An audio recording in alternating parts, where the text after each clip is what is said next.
The House of Drear, Chapter 14, Part 1. They had to walk down into it. Considering that they were underground to begin with, they had to walk down into it from an unbelievable height. They had to walk down a wet, slippery ramp of chalk-white limestone, with enormous stalactites hanging just above their heads. Mr. Small had to drag his son along. Thomas gaped at the stalactites, fearful that one might fall on him. He was terrified of the stalagmites that they had to walk through. He kept jumping away from them as though they were creatures from another world. "You've seen them before, Thomas," Mr. Small said. "Get hold of yourself." All Thomas could think about was a fragmentary bit of information from an Earth Studies class which he had somehow filed away in his mind.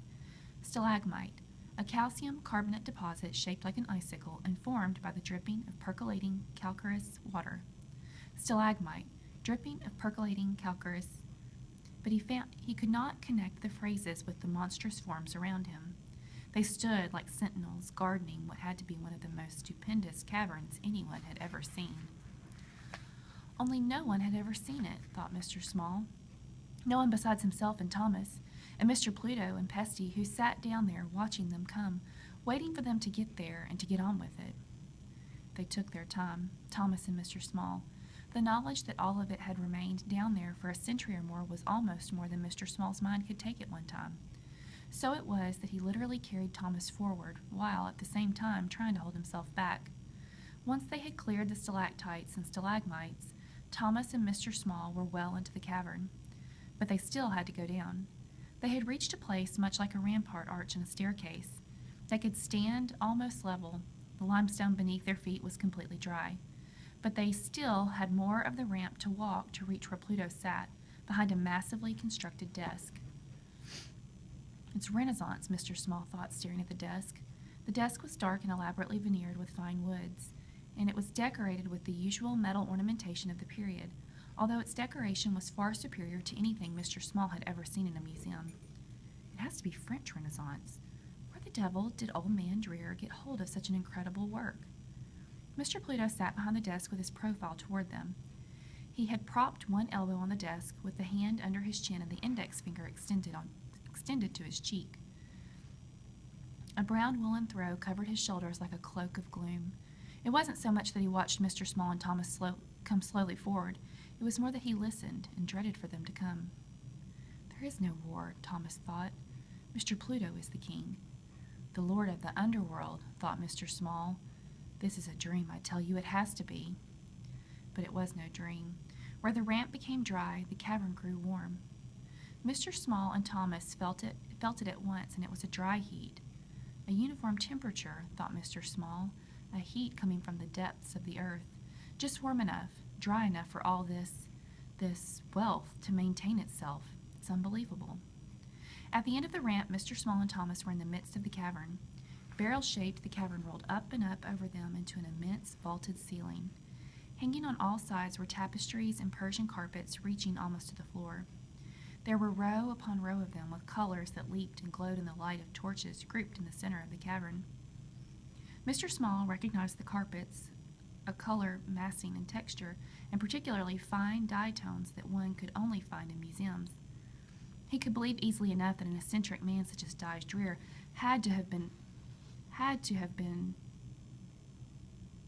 He could believe easily enough that an eccentric man such as Drear would possess them. What was astounding was that because of the constant climate in the cavern, they were close to their original colors and textures. But why did he have them here? He wondered Mr. Small fleetingly. A source of sure and easy money? Whatever the reason, Drear had amassed and saved what was perhaps as fine and complete a collection of decorative art to be seen anywhere. And that wasn't all. Between the rows of hanging carpets and tapestries were whole canoes, a few as long as 40 feet, and whole, richly painted, beautifully crafted totem poles. Interspersed among these were carved and painted wood chests. They were Indian also. They had to be, Mr. Small thought, and piled atop them were blankets with similar designs. He wondered what Indian people had painstakingly crafted such work. He didn't recognize any of it, although its value was obvious. There were barrels upon barrels of silks and embroidered materials, which burst from the barrels and spilled out onto the floor. Mr. Small noticed some jewelry, pairs of shoes, watches, and chains of gold. And there was more. One section of one huge wall was covered with glassware. Thomas stared at it. It was like a prism, for the glass came in colors ranging from aqua to deep brown and nearly black. Thomas stood there next to Mr. Small at the end of the ramp, trembling all over. From the time they passed through the stalagmites, he realized they had discovered a place of great importance. Like his father, he had guessed rightly that they had stumbled upon the treasure house of Drear. The carpeting and tapestries were finer than anything Thomas could have imagined. They were hung very high up from oak cylinders, which had been polished as smooth, pale white. The cylinders were hung on chains, which were suspended from hooks sunk into the vaulted ceilings. The rugs and tapestries were of varying lengths and sizes, and they divided the cavern into corridors of rich hues. In one shadowy depth of the cavern, Thomas noticed for a moment an enormous chain with links the width of 3 fingers. Some of the chain was wound around a winch, which had a lever attached to it. The rest of the chain rose up between tapestries to disappear in the murky darkness. With so much else to take in all at once, Thomas forgot all about it. It was the glass that he couldn't take his eyes off. "There must be 1,000,000 bottles," he whispered to his father. His voice made echoing sounds, like many praying voices in a cathedral. He had to knot his hands at his sides to keep his arms from jerking convulsively. "Look at all the dishes and bowls and things. Why aren't they dusty? Look how they glow." It was true. The glass shone and sparkled. "Some of it is as old as time," whispered Mr. Small. "See how misshapen some of it is? Probably the earliest hand-blown glass you'll see anywhere." Pesty, who all this time had been sitting on one arm of Mr. Pluto's great carved chair, now rose and walked toward the ledges of glass. Suddenly there were hundreds of Pesties reflected in the glass. The sight of Pesties so perfectly reflected in so many different colors and shapes made Thomas dizzy. There was a sliding ladder. Pesty hooked it into a groove on the wall above the glass. By climbing the ladder and pushing herself against a ledge, she could maneuver anywhere she wanted along the rows of glass. She demonstrated this for them now.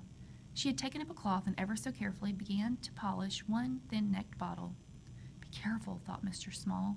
"Break that and you have smashed hundreds of dollars. You have let a part of history die." No need for Mr. Small to worry. No curator anywhere could have handled the old and valuable glass with such delicate care. She looked over her shoulder at Thomas and smiled proudly at him. "Mr. Thomas," she said, "this is my job to do." Then she placed the bottle back and came down the ladder. She took her position beside Mr. Pluto again. He had turned around to the desk to face Thomas and Mr. Small. For the first time, Mr. Small was aware of the books in great glass-doored cases to one side of the desk. Some, oblong and yellowed, lay on the desk. Old Pluto had folded his hands lightly on top of them. Mr. Small stared at them, his eyes feverish with wonder, for he understood what they were. He stared at Pluto, and then again at the ledgers, and he thanked the Lord that this old man, like Drear before him, and like himself too, was a keeper of history.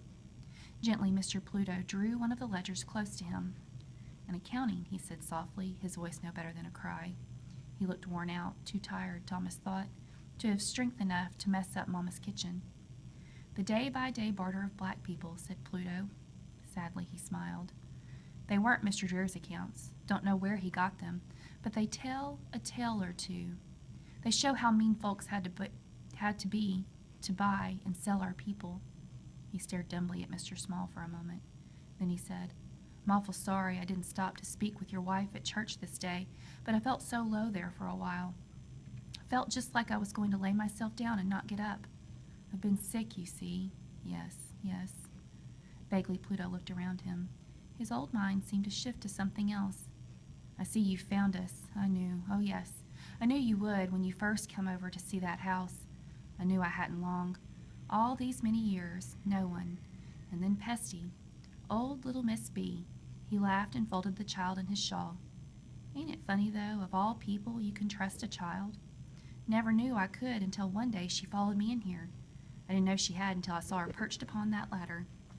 I was so sure she would then tell Mr. River Lewis Darrow. I was sure of it, and that him and his boys would clear me out and clean this hall out. But no, I guess it is her plaything. I never know why she won't tell. But she likes to come here, and I let her keep the glass. It is written down in the books that Mr. Drear was most fond of his glassware. Oh, little Miss B and I can spend hours not even talking. Sometimes I tell her stories about long ago, and she will fall asleep right in my arms." Again Pluto's mind shifted. His His eyes became frightened.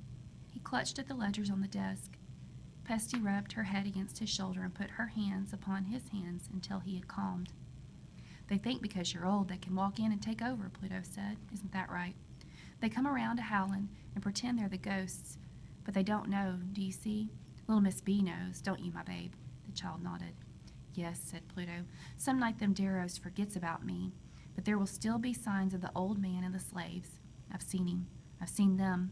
Then my black horse, he will run with the wind, those spirits bother him so. I reckon they want to ride him, but he won't have nothing to do with them. Mr. Pluto, Mr. Small said softly. Mr. Skinner, it will be all right. Thomas felt awful inside. Looking at Pluto so old, so afraid, he thought suddenly of great-grandmother Jeffers. Why do they have to grow sick and weak?